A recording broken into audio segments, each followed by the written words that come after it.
Hi, it's Bruce Dorpalen from the National Housing Resource Center. So welcome to our Leaders in Housing Counseling call. So the big news is that next week, National Housing Resource Center turns 6 years old. And, it's pretty amazing. We had no idea if this would work at all, right? And here we are moving all the stuff in Congress and at HUD and doing programs around the country, and we've got this large, vibrant listserv that you all are participating in. We've got a strong membership, we have credit report discount. We have a lot of stuff going on, and I can't tell you how thrilled I am that we've been able to go this far. We'll send out an announcement about the happy birthday moment next week, but thought I'd give you the inside scoop on it. So with that cheery note, why don't we move? We're going to quickly do updates on what's happening in Congress and Matthew's work. We're going to spend the first half of the call on our Inland Empire event in Southern California. This is the third of the series. This is the Deutsche Bank Department of Justice Settlement program that we're doing. We're I think really looking forward to doing more of these in the upcoming year. This was our first year of the contract. We had 3 to do, and part of our goal is to really learn as much as we can about how to do these and do them better. We know that you're doing them out in the field as well, so this is all about what our learnings are. Hopefully you can use them when you do your next events as well, and it'll be an ongoing conversation, but we've got several people who are deeply involved in the event from Southern California are going to join us for that section. And then the other half of the call will be around Grounded Solutions, which is this advocacy and program for shared equity and land trust kinds of programs, but it's really about creating long-term affordability. And it's important for us to think about these things. They're taking hold in a few communities. I can tell we're getting some background noise from somebody out there, so somebody should put us on mute. Thank you. But the idea is that this could be part of the conversation about how do we maintain permanent affordability in this country around housing, or long-term affordability around housing and home ownership, and the really challenging problem we've got that it's becoming increasingly difficult for low and moderate income people to become homeowners. And it'll be part of what our focus will be for the upcoming year. And then we'll do a quick plug on joining NHRC. Had a very good membership year this year, so we really appreciate all the support we're getting. So with that note, let's move on and let's go and just what's happening in Congress. Matthew. All right, just a quick update. The big news this week was that the Senate passed what they're calling minibus. The first one they passed was 3 of the 12 appropriations bills. This one was 4 of the remaining bills, so they've now passed 7. This one included the THUD bill, which unfortunately included the Senate's cut to housing counseling assistance from $55 million to $45 million.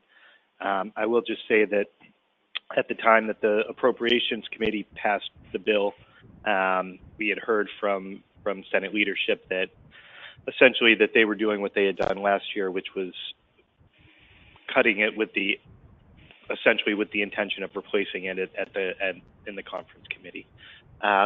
So this, I think we've mentioned, but I'll just say again, it is a bit odd that things are kind of reversed, where the Senate's moving pretty quickly. They're moving what's called regular order. They're on pace to pass at least most of their appropriations bills before the funding runs out. So folks will remember, most years in the past, there's been continuing resolution after continuing resolution just to keep the government open, and at times not even do that. The Senate looks like they're going to get most of their bills passed. The House is passing some bills, but THUD is kind of stuck in the House. the reason the Senate is able to get their bills done is they've kind of agreed to not include all of these policy riders that the House is doing. So, things that are not related to appropriations that are often quite controversial and would not get support from Democrats and would keep them from passing bills. They're just not doing those partisan riders. They're just basically appropriating. So that's why they're moving quickly. Folks may have also seen this week that there's some threat from the president to shut down the government if there's not funding for a wall on the southern border. But we'll see what happens with that. So I think that's all I've got for the federal funding update. I think I would just add that August is a time when House and Senate people are more often in home districts doing home meetings. So if you have a chance to go to any of them, bringing up housing counseling funding and the need to get for the current year back to $56 million, which is what it is in the House bill, but it's only $45 million in the Senate. And we have deep bipartisan support. So anybody you're talking to, if they're on appropriations, they anybody can talk to their leadership, and they should really try to signal that as one of their priorities. So really helpful to do that. And every time there's a chance to meet with a congressperson, please get that message out. We're going into election season as well, and so for candidates, it's worth bringing up to them the importance of having long-term stable funding for housing counseling. We expect there'll be a number of changes in the House, and whether it's a blue wave or not, we need to be well positioned with both parties, and feel free to please bring the issue up. Okay. And so, Bruce, I'll just jump in. Yeah, that's a good point. And just we'll add, if folks are already planning on or have meetings lined up with members, we would love to know about it and love to hear how it goes. The House is home now for 5 weeks. The Senate, their break is going to be a little bit different this year. They're not going to take the traditional 5 or 6 weeks, but they will be home for at least part of August. Perfect. Okay, so pleased to say that we had our Inland Empire event. So Inland Empire, for those of you not in the know, is Southern California, a big part of Southern California. And it's ours was located in Riverside, California at the Convention Center. We had a terrific group of organizations which were involved in it. And we've got a sampling of them as part of the conversation today. And what I thought it would be good and useful for people to hear was we'll talk first about the marketing of the program and sort of what we thought were things that worked well and lessons learned, and where we feel like, and certainly if you have feelings of things we could do better next time, we're very interested in that as well. So the first half of the conversation will be on that, and the second one will be just on how the event ran and what were the mechanics of it, and I think our interest is really what's most useful for people in the field who are thinking about doing events on their own, marketing and running them. Are there things that we can share that we thought worked well, and things to avoid going forward? So with that note, we're going to do this as a pretty freewheeling conversation, but I did ask Melinda just if she would maybe start us off on marketing and what her thoughts were. So yes, Melinda Opperman. Okay, good. Go ahead. Oh, thanks for the introduction. Can you and Matthew hear me okay? You just went in and out. I went in and out. But do you hear me better now? Much better. I'm back in again. Okay, cool. The event was so successful thanks to your support and leadership and partnership. Credit.org was one of 9 co-sponsors for the event. We had, in addition to Credit.org, and for those of you who weren't aware of our rebrand, we used to be Springboard Nonprofit Consumer Credit Management. So credit.org, along with Fair Housing Council of Riverside County, Inland Fair Housing and Mediation Board, Lutheran Social Services, NHSIE, a NeighborWorks organization, MPHS, a NeighborWorks organization, NI, VREP, Springboard, CDFI, we came together alongside Bruce and Ellie with her leadership in hosting the event in the Inland Empire. As Bruce mentioned, our geographic area here is huge. If the Inland Empire were a state, we'd be like the 26th largest state by population in the census. It is a really large geographic area. Also, if you physically had to visualize the area, you would combine the 9 smallest East Coast states, and that would be the geographic area. So real large area. We held the event at the Riverside Convention Center. We had 151 households attend. What worked, what didn't work, what we learned. What did work was having consistent branding. From the very beginning, we used the same branding. We had a flyer that we all supported. It had the skyline of the Inland Empire. That made the brand kind of consistent with all of the marketing that we had done. That flyer was then sent out by all of the partners in all of their listserv, newsletter, e-blasts, and that was critical to the marketing. And then other parts that were critical to the marketing was the use of social media. So we all came together and all used what we called the same social media toolkit. And that toolkit, we even used the same event hashtags. So we developed a hashtag of, Inland Empire Homeownership Fair, hashtag Homeownership IE. Also, we did a hashtag Deep Dive Research, and we found in our area hashtags with the most engagement were hashtag homebuyer, hashtag home ownership, hashtag Inland Empire, hashtag veteran. And that was very important because we had a workshop that was specific to veteran home buyers, hashtag first time home buyer. So the toolkit that we use, we'd be glad to share with anyone on this call, but it's not only just developing a hashtag for your event, but looking at what other hashtags in your geographic area are having a lot of engagement and followers so that you appear in their Twitter feeds. So on that one of the things that we learned was boosting our Facebook with just boost geographic areas, and actual Facebook ads were super successful. One thing we also became aware of is just because someone signs up to attend a free event doesn't mean they're going to necessarily show up.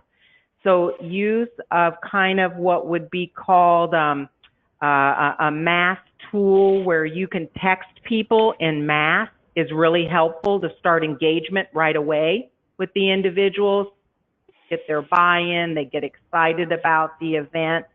And one of the things that we learned in hindsight, lesson learned would be coming up with some way to incentivize people that are going to come, to encourage them to bring guests with them to the event.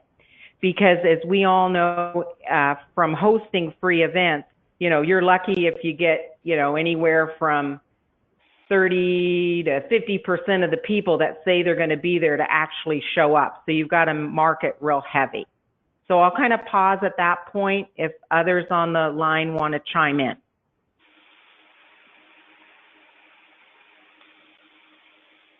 So I'll just call out people. So Melanie, so I know you're with us, and you did some work with Google. Yeah. Google search engine. Yeah. Okay. Yeah. Perfect. I'll jump in, and I know that we were able to leverage Google Ads, and our just agency work with Google Ads for this event. And what we did is there's a couple different ways. I know we had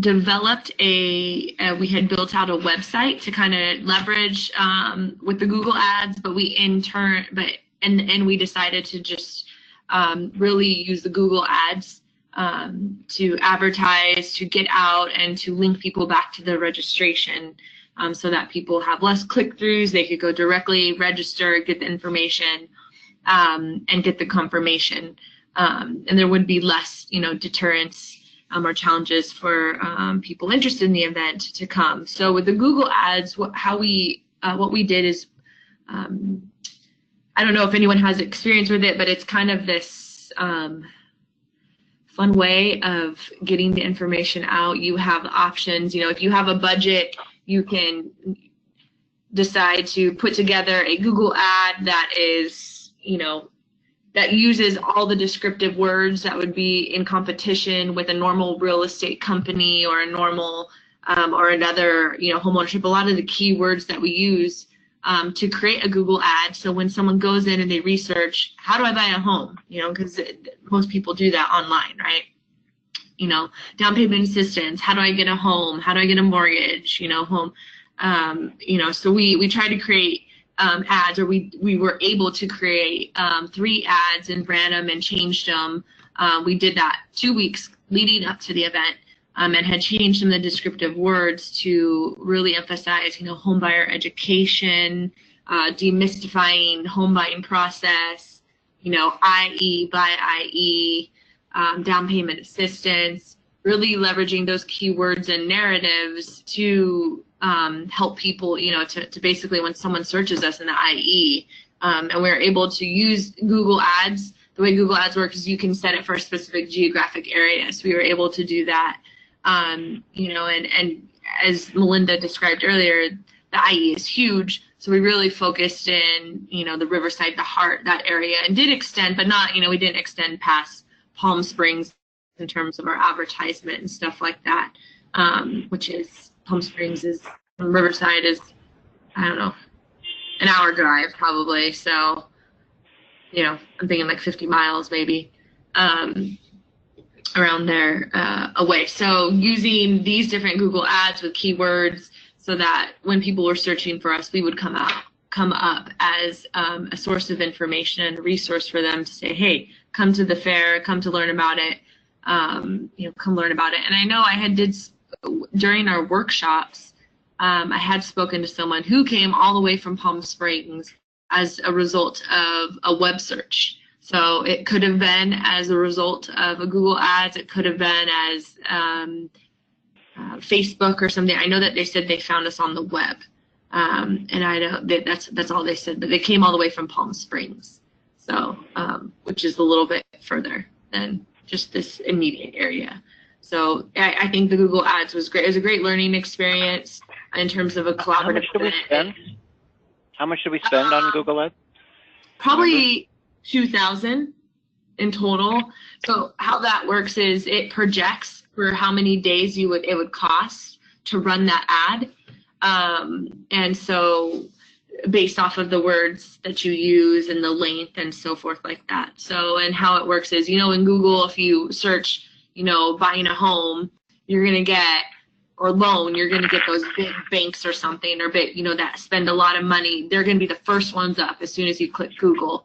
So with this, we were able to say, hey, we're on the first page. We weren't the first ones as an option when you look Google, but, our advertisement for homebuyer education, we were right up, we were decently placed on the page as a resource. So if someone scrolled down, they would see our information, and we would, click through and find our registration. It was about $2,000, I believe, that we spent, and that was running, I think, at least 3 ads for at least, I think, for 14 to 15 days, and that's pretty good because we're competing again with the keywords that we're using. We're competing against advertising against banks, realtor companies, and other stuff like that. So great. So Lupe, what's your thoughts about what worked in the marketing field? Yes, and if I could add, kudos to the planning committee, extremely well organized. because of my travel schedule, I wasn't able to make a lot of the meetings with regards to the planning, but I showed up that day, and I agree with all that Melinda and Melanie is sharing. Social media is absolutely the way to go, particularly when you're limited with regards to resources for marketing. So, and then secondly, I think, again, the social media was really it was active. I was getting a lot of the posts myself, so I was like sharing that, maybe having encouraging folks to really take the next step and share the social media that's being posted, on LinkedIn and also on Facebook. So that really worked. And then I think lessons learned for us that day of, as we were talking, is, trying to find out or in advance if there's any other conflicting events on that day. That particular day, we were competing with the World Cup. We were all making calls and trying to get folks to attend on that particular day, and consistently we were getting, from partners and folks that were supposed to be attending was that, the World Cup, they were watching it that particular day. And so that was one lesson learned. The second one, that was Mexico had won that day. Yes. So we did have everybody's attention. Exactly. And so there was so many things going on in Southern Cal. Yeah, exactly. Including the celebration after the World Cup for the win. And so, probably, and I know obviously the World Cup doesn't come around very often, but lesson learned, try to find out what other competing events are there that can conflict with our particular event. And then I think that working with the National Realtor Association, NAREP, ARIA, NAREB, having them on the committee, oftentimes first-time home buyers will reach out to the realtor first before they will work with the nonprofits or trying to get educated and counseled and, prior to. So, and they have a database of families that aren't ready. So maybe working with them so that they can access, those families that can really, really benefit from these types of events. So that's my input. Great. And thank you. Okay. So, Ellie. Hi. Okay, great. Hi, everybody. So this was the third event. So some things really stood out as different with this event to me. With the other two events, Facebook really was far and away the biggest way that people heard about the event. With the Inland Empire event, Facebook really was on the same par, a little bit higher, 28% of the people heard about it from Facebook, but it was really on par with radio, word of mouth, and email. So the radio ads that we did, 25% of the people who came said they heard about it from that.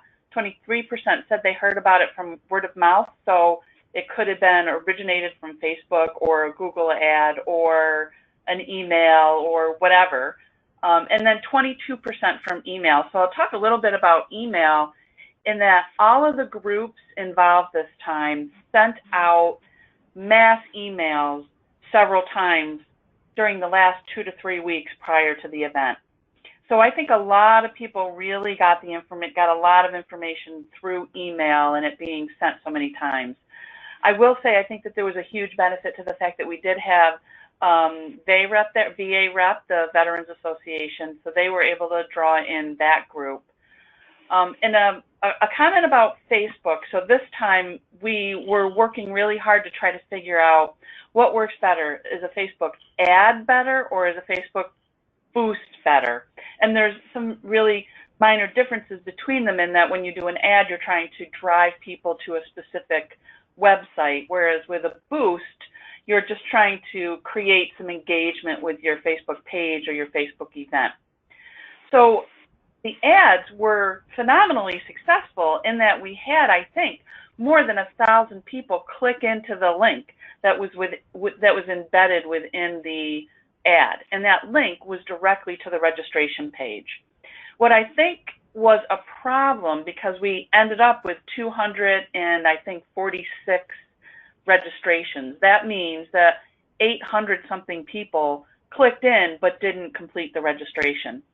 So the question is, do we do an ad that drives people to the event rather than to the registration page? Because although there's some basic information on the registration page, it's not as fun and engaging and as sexy as the event page is, because we try to get lots of pictures and videos and so on onto the event page. So something for us to be thinking about going forward. But what I thought most interesting was the incredible amount of people who responded as a result of email. That was really the first time we had done that much emailing of people and getting the emails or getting the flyers out via email.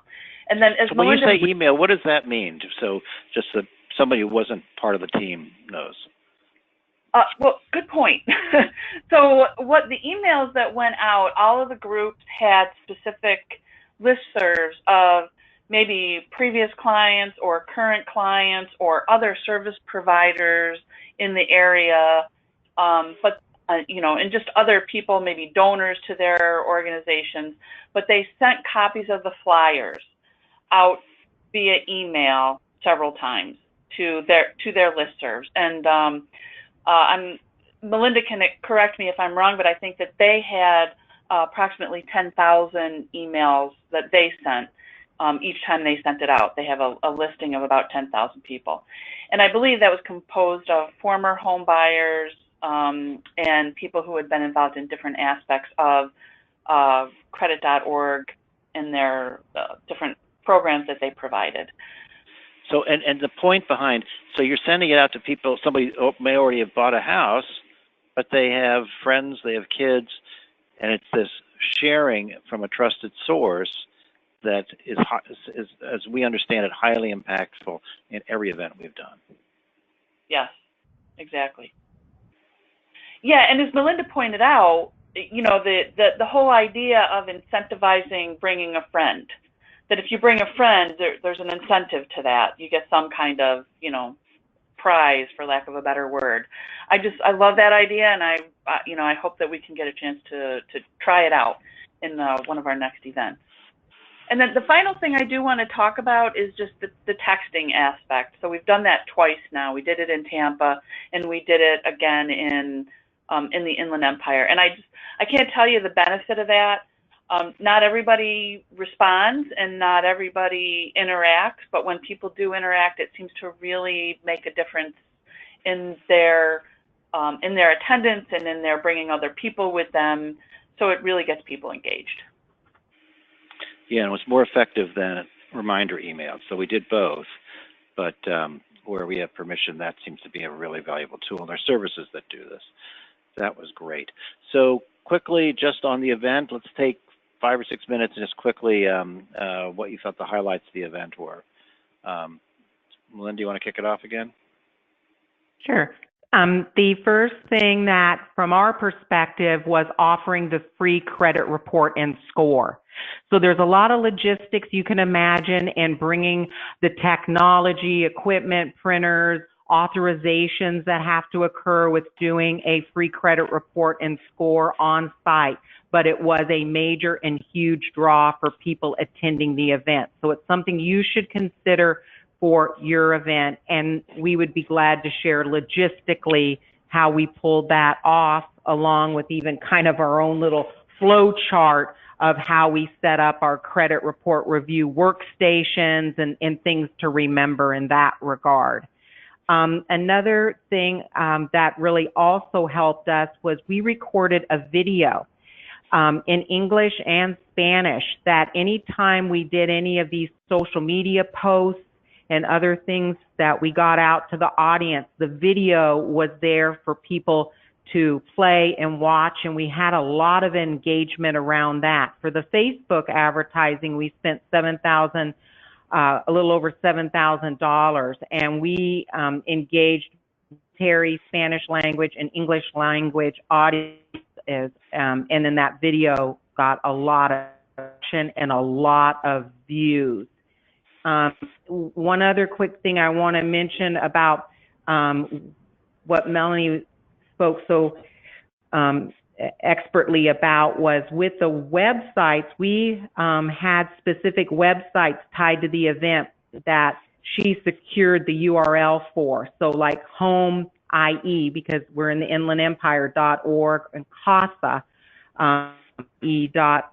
because when the radio ads ran, it's really difficult for people in the dust of their dashboard to write things down. So having that specific landing page, she was able to track how many people actually went to that website, and it coincides the spike with when our radio ads were running. So that's one thing I just want to mention, along with, we always mentioned in the radio and the different things about the free credit report and score, Bruce. So who wants to comment on registration and how it worked and why it worked? Okay, I'll do it. So don't hesitate here. So part of the goal here was to really get people into the housing counseling programs. So people registered ahead of time through what we use SurveyMonkey. So we were collecting some of the 9902 data. We knew a fair amount about these people when they were walking in the door. So that helps the counselor, but the idea is you get to the registration table. If you've already registered, you're really just checking it off on the list, and you get sent to a housing counselor. If you weren't registered already, we hand you a clipboard that has the data fields in it. You hand fill it out. You go to a different desk to get that. We give you the agenda, and we send you to a housing counselor. The punchline here is the first thing you do after you go to registration is you go see a housing counselor, and then after that, you get to see a credit. You get to pull your credit report. You go to workshops. You can go to the vendors and talk to the lenders or real estate agents. But the goal here was to really get people tied into the housing counseling program. And I thought that part really went well. But people spent time with the counselors. I always worry there'll be such a big crowd that it'll be hard to have any kind of conversation. It's not going to be a full counseling session. It's going to be a quick snapshot. But the idea is get people registered, get them assigned to a intake class if that's what you do, sign them up for an appointment if that's what your first step in the model is, but get people engaged with the counseling program first, because that's the way you get to solution. So somebody else want to comment on workshops? Bruce, this is Ellie. I want to just comment on a couple of things. So the workshops went really well. I think we had what seemed to be really popular, and then I think that Deutsche Bank actually liked it as well. That we did the building your credit, and that was a different workshop. We had not done that before. And then we also had the veteran loan workshop.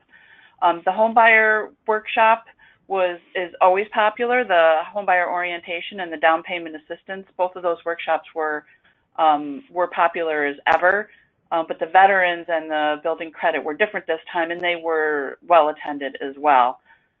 One of the things I wanted to mention is that Melinda did task one of their interns with checking to see if the distance from our location seemed to be any indicator of those who registered and whether or not they attended. And if I interpret what the intern put together correctly, it didn't seem that distance from the venue really played that big of a role in whether or not people who registered actually showed to the event. So something to be thinking about, that location isn't always a negative or a positive. It might be neutral. So, well, and the other line to that, which is on the incentives that people came, one of them was that we said free parking. And hardly anybody was a walk-up. We had a handful of walk-ups because Melinda and Lupe went out and recruited people off the street. But free parking was critical in this particular marketplace, as it was in Tampa, I think. And we actually were going to pay for parking. Turns out that they didn't charge us, but because it was that valuable to us for the event. The other incentive, which is what Melinda said, was a free credit report, which we ended up pulling 60 some odd, so a little bit less than half of everybody. Not everybody needed a credit report, but clearly very valuable for those people that got it. That was interesting. Mm-hmm. And if I can add one last thing, Bruce, this is Lupe Hernandez. Yes. I just wanted to share with folks, I was in the lobby directing folks, and one of the ladies came out of the workshop, and I said, hi, did you learn anything? She said, absolutely. She said, this was amazing. I think that what really helped was you gave the folks the option to be able to meet with a counselor, get their credit reports. There was several nonprofits there, not just a couple, but there were several that had their DPA programs, so they were able to go to table. And then you had the workshop. And then on top of that, you also had several lenders there that were also sharing their CRA products and giving giveaways and setting up appointments, to get pre-qualified as well. So the families left with several different options and with really good, solid action plans.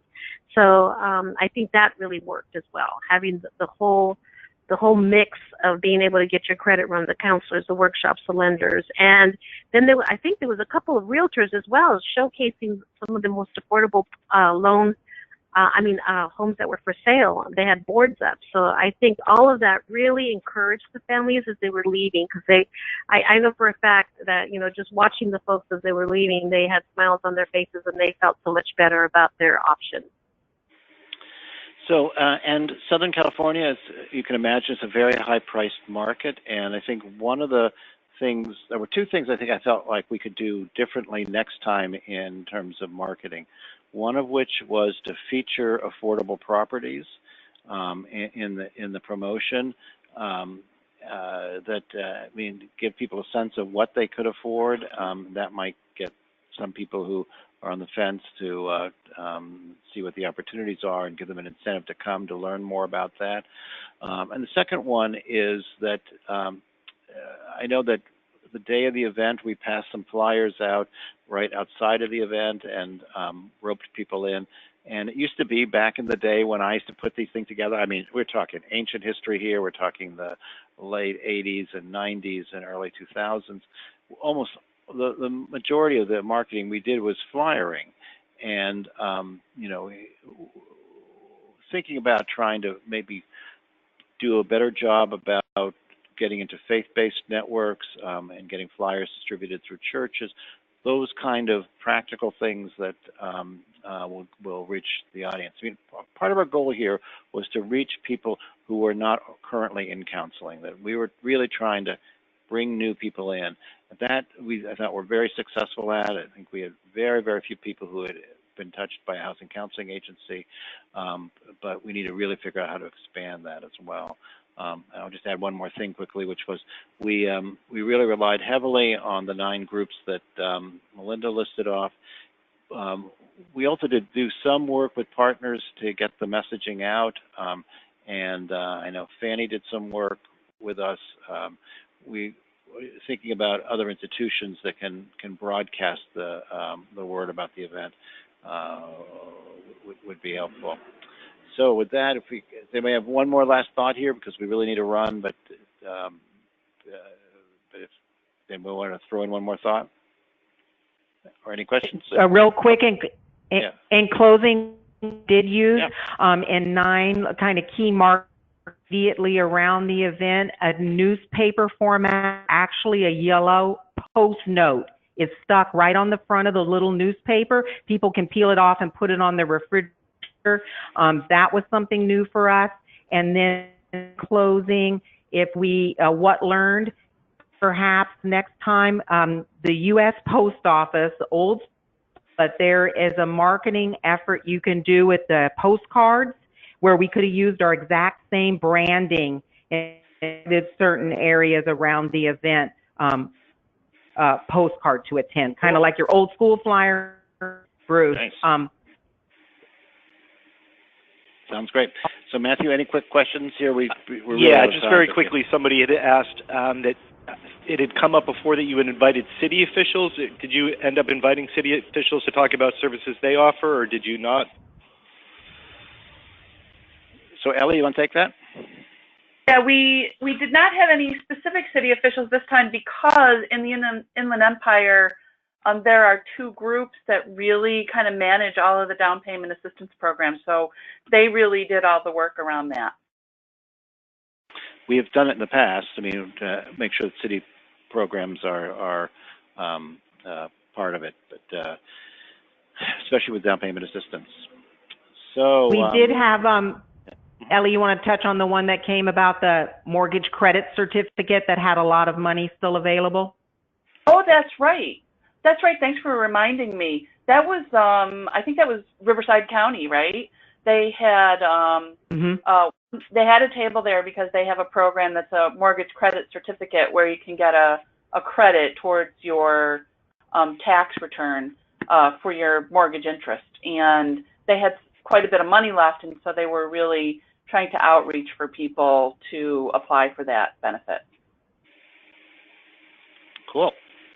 Excellent. Thank you, everybody. Great job. Well done. Let's quickly pivot over to Jason Webb with Grounded Solutions Network. Grounded Solutions, we've had them before on their Homekeeper program, but wanted to have them come back to really talk about the bigger implications of what their mission is and how it relates to affordable housing.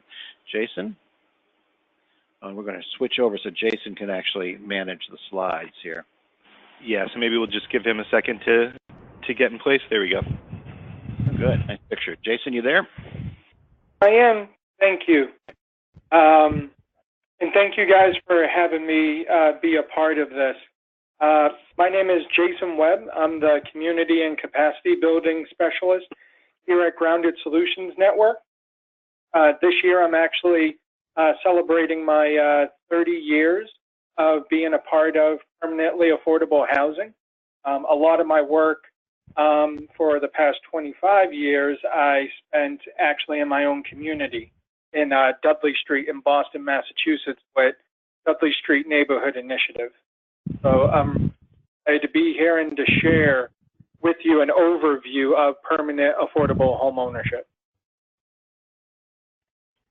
Grounded Solutions Network is a national membership organization. We seek to cultivate communities that are equitable, inclusive, and rich in opportunity by advancing affordable housing solutions that last for generations. We do this by supporting our members, our allies, in the field through expert advice, presentations like this, and technical assistance offered in a variety of forms. Inside of our membership, we also have about 23% of our members are also housing counseling agencies. When I talk to housers and policymakers about what's going on in their communities, the single image that comes to my mind is a hamster wheel. Far too often, really good people invest valuable time and money producing affordable housing units that expire to the market after 5, 10, 15 years. And then they spend valuable time and money building units to replace those that are lost and are never able to make a dent in their community's growing housing needs. As public resources for affordable housing becomes more scarce, I worry that we won't even be able to keep up with what we are collectively losing. Even while we build, we'll see a net loss of affordable units. The key to permanent affordable home ownership is that we try to use our limited time and resources in a way that makes our efforts last longer. Serving more people and get everyone off of this hamster wheel. The recipe for doing this is actually pretty simple. All permanent affordable homeownership programs use public subsidies to lower the initial price of the home to a level that is affordable to their target home buyer. At the time of purchase, the home buyer agrees that when they no longer want or need the home, they will sell it at a resale restricted price that is affordable to the next low-income home buyer. When that next home buyer purchases the home, they again agree to sell at a resale restricted price, and this happens again and again and again. There are lots of different resale formulas that programs use to calculate that restrictive price. Some simply escalate the price at a certain percentage every year. Other programs peg the change in price to a change in area median incomes. still other programs calculate the price based on percentages in a change of appraised value. The way that permanent affordable home ownership, and really all home ownership programs, makes homes initially affordable is by closing the affordability gap. So let's say that in our fictional community that the average market price of the home is $200,000. But the low-income family that we're trying to serve can only afford to purchase a $155,000 home. There is a $45,000 gap between what our household can afford and what a home on the market costs. This is our affordability gap. And unfortunate, in many of our communities where market values increase at a rate faster than income, the affordability gap will neither stay the same nor decline over time. It's actually just the opposite. It will grow. And again, we don't expect our pots of subsidy to grow with the need. So this can raise a few complications in public policy questions. For example, given limited resources and growing amounts of subsidy needed, will programs choose to serve fewer households? Or will they choose to serve the same number of households but with fewer resources, meaning that they will serve higher income households? Neither option is really desirable. And if you think back 2 slides, our goal is to be forward thinking and to address those future needs in part right now by ensuring that the homes that we create remain affordable for low-income home buyers in perpetuity. In our long-term vision, permanent affordable homeownership programs seek to balance community wants and needs with individual wants and needs, ongoing affordability with individual wealth creation, and the rewards that come with homeownership with the rights that also come with homeownership. We can, and programs do, move this balance in one direction or another to best fit their practical goals. And so in some ways, it may be easier to think of permanent affordable home ownership as part of a continuum of asset building and affordability. On the far left-hand side, we have programs that emphasize household wealth creation above all else. On the right side, we have programs that emphasize ongoing affordability above all else. And permanent affordability, as you may have already guessed, strives to be somewhere in the middle. The best way that I found to really demonstrate how shared equity homeownership works is to apply a scenario to each of these different models. So that's what we're going to do in the next few minutes. So on this slide, the first model is subsidy forgiveness. In this model, our program, whether it is a city or a nonprofit provider, provides a one-time assistance to help that home buyer purchase a home with no expectation of it being reused. In this next, taking one step to the right towards ongoing affordability, we have the subsidy recapture model, where part or all of the subsidy is recaptured by the program for use in the future. In this diagram, the dark green is what our target households can afford. The red is what we recapture, and the light green is what we will still need to raise to fill that future gap.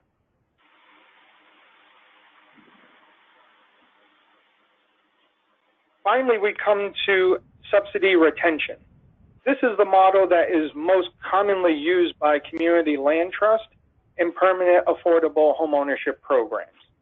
In this model, all of the subsidy is retained and recycled in the home.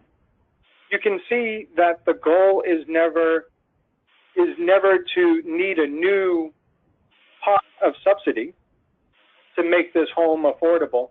In some ways, we're forgetting about the market and striving just to keep pace with what's affordable instead.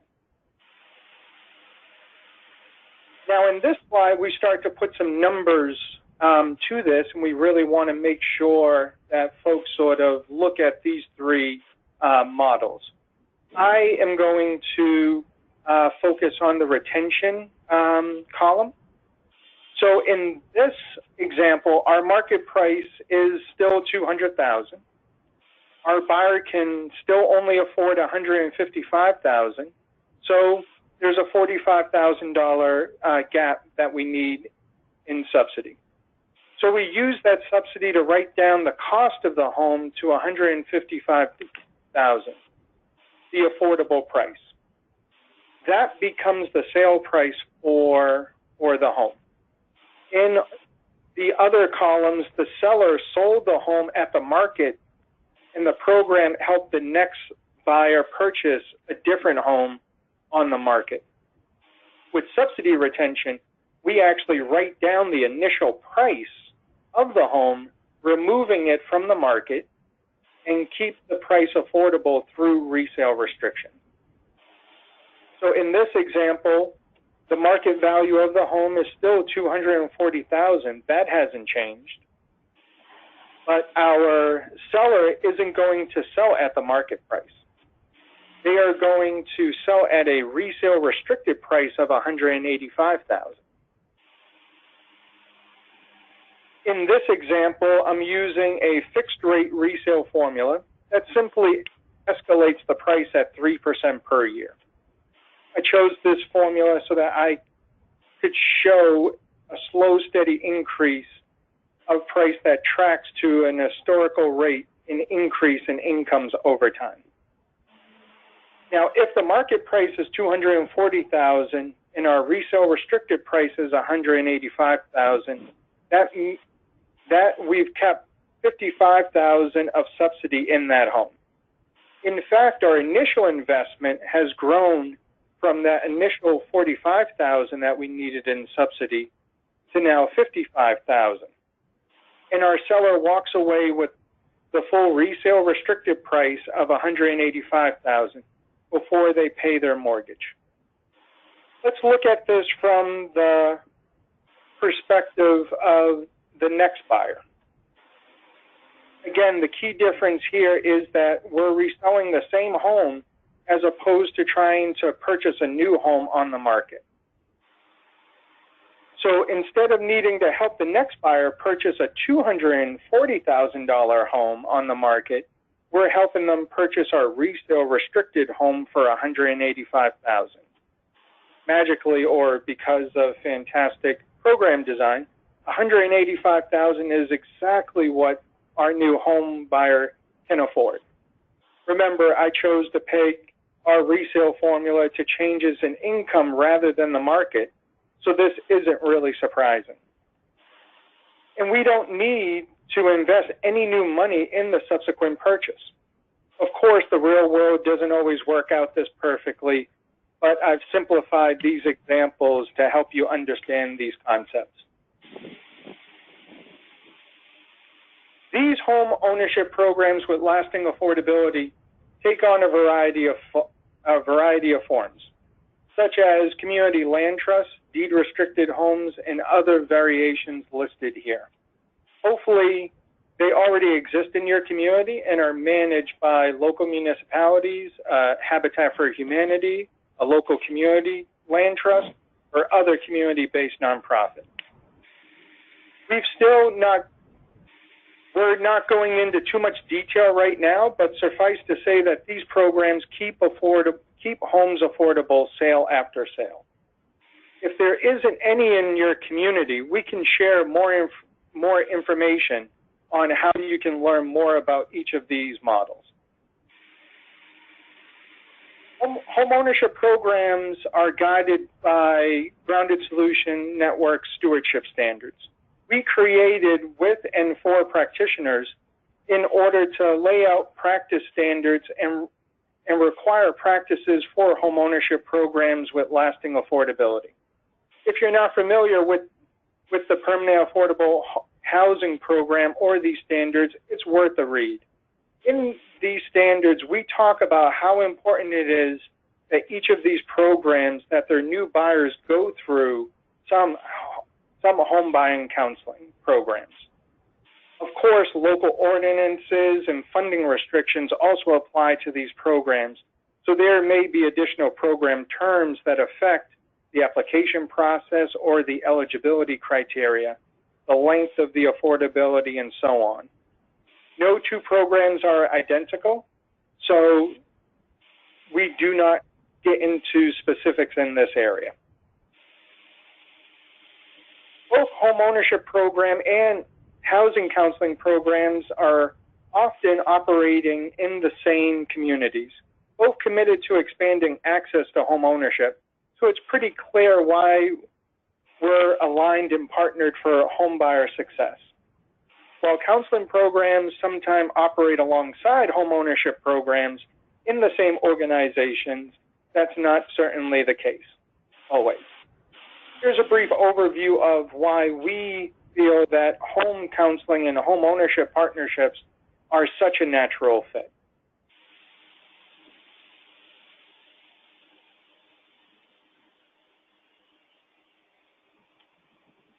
Now, one of the things I would love to do is just go over some facts and fictions, and also to help try to dispel some of the common myths that are out there about permanent affordable home ownership. Jason, so just before you go ahead, just to say we're going to go a little bit over the regular hours so that we have time for the full presentation. Oh, great. Thank you. So the first one is homeowners and permanent affordable home ownership programs build wealth. And this is where I would do my Jeopardy theme song and all of that. But this is a fact. Now, one of the things, and you have seen this slide before, is the goal is to really balance the individual wealth creation with ongoing affordability. Generally speaking, when homeowners sell their permanent affordable home ownership units, they get back what they put into it. So they get back their down payment and any principal payments. Something more as, and then they also get something more as defined by that resale formula. But one of the things that we are very clear is that a profit and wealth is not always guaranteed. And these are two reasons why that building of wealth is not guaranteed. Is one, there could be a drastic decline in the market. So with that drastic decline in the market, we hope that we've put enough subsidy in there where it buffers homeowners actually losing any wealth. The other thing that we have seen is that if homeowners do not maintain their homes, they may be required to actually sell their homes at a deeply discounted price. So overall, we have seen through data that we are managing that a vast majority of homeowners, once they sell their home, do accumulate wealth. The next one is community land trusts are the only way to provide permanent affordable home ownership opportunities. This one is actually fiction. So as what I talked about, community land trusts, while they are definitely a leader in terms of a model of keeping permanent affordable home ownership units, there are programs that do have deed restrictions that last in perpetuity. You have limited equity co-ops, you have shared appreciation loans that also protect the lasting affordability of units. The next one is subsidy recapture and subsidy retention are basically the same. This one is also fiction.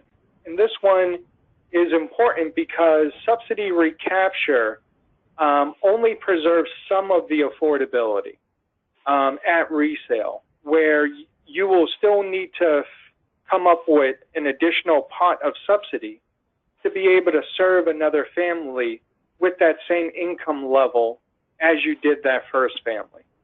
While with the subsidy retention, you are going ahead and preserving the full subsidy of the program, and you are actually insulating the affordable price from the market price. Because again, in the recapture, you are still tracking towards the market, versus in the retention, you are creating the affordable price in absence to what the market can bear. Just quickly, just wanted to go over just a few more resources and then see if folks have any questions for me. So first, as what was talked about, Grounded Solutions, we do have a product of HomeKeeper. It is a HUD-approved home ownership and housing counseling CMS program. The next is we do also go ahead and do a national conference each year. This year it's going to be in Pittsburgh, Pennsylvania from October 1st through 4th. And this is where we bring together permanent affordable housing organizations, advocates, policymakers, and allies to come together for a week to really learn and connect with each other. And with that, I want to thank you guys and see what are some of your questions.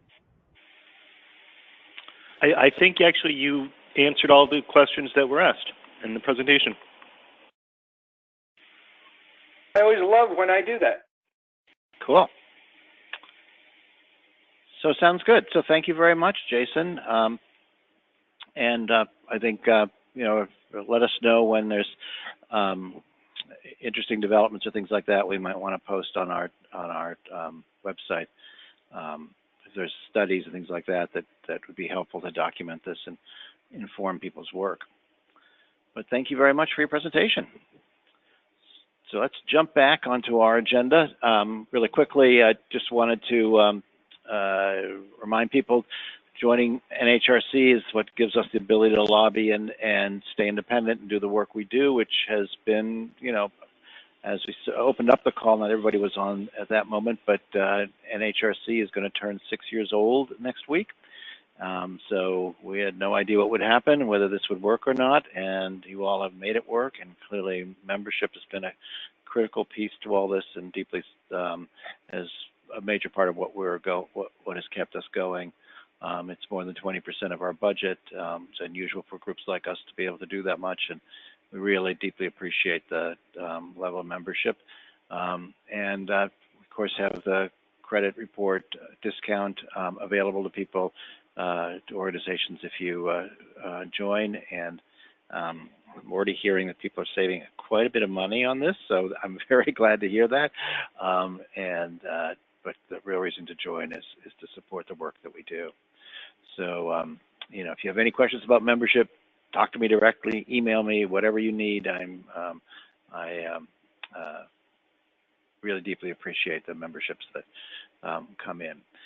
And then we're not going to have another call this month. We're going to let you go to the beach instead, and we'll start back up on September 6th. Please, if you've got some thoughts about things that we should be doing on our calls, let us know. We're also looking for a new raft of innovations in housing counseling presentations. So if you're doing something that's exciting and that is replicable and brings new income in, we'd be very interested in featuring you on one of the shows. We will have a new client management system, or actually one that's been around for a while, from a group in Texas, CPR, in October. We'll have them present. We'll do a variety of other things, but we're always open to new ideas about things that are information that's helpful to housing counseling groups and your work in the field. And with that, good note, have a great rest of the summer, and we'll talk to you again for the next call, September 6th. Thanks a lot. Bye.